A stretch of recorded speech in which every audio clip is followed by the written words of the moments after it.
నేను రచన చేస్తానని కూర్చుని కల్పించినటువంటి పాత్రల చేత కూడుకుని ఉన్నటువంటి కథాభాగం అయితే కాల్పనిక సాహిత్యము అంటారు. అప్పుడు అందులో ఉన్నటువంటి వాటిని పాత్రలు అని పిలుస్తారు. ఎందుకంటే అవి సత్యముగా ఉన్నవి కావు, యథార్థముగా. కానీ యథార్థముగా జరిగినవి ఏ ఉన్నాయో వాటిని కథలని పిలవరు, ఇతిహాసములని పిలుస్తారు. ఇతిహా అసం అంటే ఇది ఇట్లే జరిగినది, ఇందులో ఒక్కక్షరం అబద్ధం లేదు. అందుకే మీకు రామాయణంలో వాల్మీకి కూడా ఒక వ్యక్తి, పాత్ర అనకూడదు, వ్యక్తి అనాలి. రామాయణంలో వాల్మీకి ఒక వ్యక్తి, మహాభారతంలో వ్యాసుడు ఒక వ్యక్తి. భాగవతం దగ్గరికి వస్తే భాగవతంలో వ్యాసుడు ఒక వ్యక్తి, వ్యాస నిర్వేదంలోంచే వచ్చింది భాగవతం.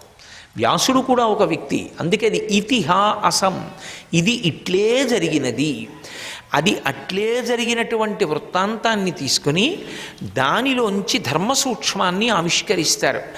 ఆవిష్కరించి మధురంగా జ్ఞాపకం పెట్టుకోవడానికి వీలుగా, చదివితే తేలికగా అర్థమయ్యేటట్టు, ఏది చదివినంత మాత్రం చేత జీవితానికి సౌభాగ్యం అబ్బుతుందో అటువంటి విషయములను ప్రతిపాదన చేసినటువంటి ఇతిహాస క్రమం ఏది ఉన్నదో అది భాగవతము యొక్క సారాంశము.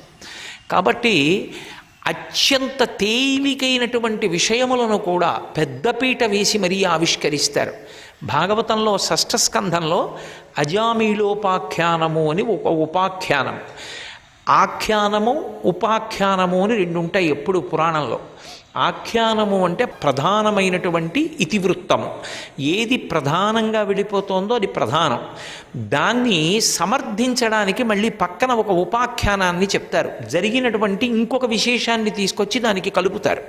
ఇప్పుడు నేను భాగవతం గురించి ప్రవచనం చేస్తూ మధ్యలో రామాయణం గురించి భారతం గురించి మాట్లాడుతున్నట్టే ఒక ఆఖ్యానాన్ని చెప్తూ దాన్ని సమర్థించడానికి వేరొక ఆఖ్యానాన్ని తీసుకొచ్చినప్పుడు ప్రధాన ఆఖ్యానమును సమర్థించడానికి వచ్చింది కాబట్టి ఉపాఖ్యానము అని పిలుస్తారు. ఆఖ్యానం జ్ఞాపకం ఉండడం మంచిది, ఉపాఖ్యానం ఒకటి జ్ఞాపకం ఉన్నా కూడా దానికి ఒక ప్రయోజనం ఉంటుంది. అది కేవలం సమర్థించడం వరకు మాత్రమే పనికొచ్చేది కాదు, అది జ్ఞాపకం పెట్టుకుంటే జీవితాన్ని ఉద్ధరిస్తుంది. అటువంటి వాటితో సమర్థిస్తారు. అందుకే ఆఖ్యాన ఉపాఖ్యానములకు కూడా ఒక శక్తి ఉంటుంది.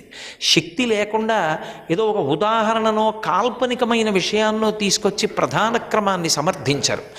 అందులో అజామీలోపాఖ్యానము ఒకటి, అది ఉపాఖ్యానము. అజామీలోపాఖ్యానంలో అసలు ఆ పేరు పెట్టడంలో ఉంది చమత్కారం. పేరు పెట్టడం అంటే నేను మీతో మనవి చేశాను, ఏదో ఇతివృత్తం కోసమని కాల్పనికంగా వ్యాసుడు కల్పించినది కాదు ఆ పేరు. ఆ పేరుని ఆ తండ్రి అంత అందంగా ఉంచాడు. బహుశः జరగబోయేటటువంటి విషయం ఆయనకి ద్యోతకమైందో, లేకపోతే భగవంతుడు 10 కాలాలకి ఇది చెప్పుకోవలసినటువంటి విశేషము కావాలనుకున్నాడో, బ్రాహ్మణ కుమారునకు అజామీళుడు అని పేరు పెట్టించాడు. అజామీళుడు అన్న పేరుకి ఒక ప్రత్యేకమైనటువంటి అర్థం ఉంది. అజయా మిళతీత్యతి అజామీళ అని ఉత్పత్తి. అజా అంటే అజ్ఞానం, అజ్ఞానముతో మేళనము పొందిన వాడెవరుంటాడో వాడు అజామీళుడు. అజ్ఞానముతో మేళనము పొందాడు అంటే అంతకుముందు అజ్ఞానిగా లేడు, వాడు మంచి విషయాలు తెలుసుకుని ఉన్నాడు. ఇన్ని తెలుసుకునున్నా అజ్ఞానంతో కలిసిపోయాడు, అజ్ఞానిగా మిగిలిపోయాడు. ఇలాంటి సందర్భాన్ని ఒకదాన్ని చూపించవలసినటువంటి అవసరం ఏర్పడింది. అప్పుడు తీసుకొచ్చారు అజామీలోపాఖ్యానాన్ని. కాబట్టి అజామీలోపాఖ్యానమునందు బ్రాహ్మణునకు సంబంధించినటువంటి విశేషాన్ని మాత్రమే స్వీకరించారు. స్వీకరించి పేరు కూడా అజామీళుడు అని చెప్పారంటే అజ్ఞానముతో మేళనము పొందడం అనేటటువంటి ప్రక్రియ జారిపోవడం చూపిస్తుంది. అజ్ఞానం అంటే కింద, జ్ఞానం అంటే పైన. పైనుంచి కిందకి జారాలి. పైన అన్నప్పుడు పైన ఉండవలసిన వాడెవరు? బ్రాహ్మణుడు. బ్రాహ్మణోస్య ముఖమాసీత్. జారిపోవడం అంటే ఆయన దగ్గరే మొదలవ్వాలి, అంతకన్నా జారడానికి పైన లేడెవడు. అందుకని బ్రాహ్మణ కథతో ప్రారంభం చేశారు. అటువంటి అజామీలోపాఖ్యానంలో కథాక్రమాన్ని ప్రారంభం చేసినప్పుడు వేరొక రకంగా భాగవతంలో ప్రారంభం చెయ్యబడిన, నేను ప్రవచనానికి అనుకూలంగాను శ్రవణం చేయడానికి అనుకూలంగాను ఆ కథాభాగంలో కొద్దిగా మధ్యలోది ముందుది మధ్యలోకి తీసుకొస్తూ మాట్లాడుతున్నాను.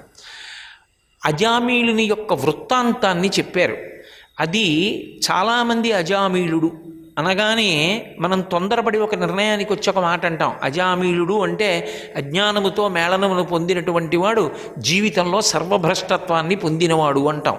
కానీ వ్యాసుడు అలా చెప్పలేదు, పోతన గారు అలా చెప్పలేదు. అలా చెప్తే అది అజామీలోపాఖ్యానం కాదు. సర్వం శ్రీ ఉమామహేశ్వర పరబ్రహ్మార్పణమస్తు. స్వస్తి.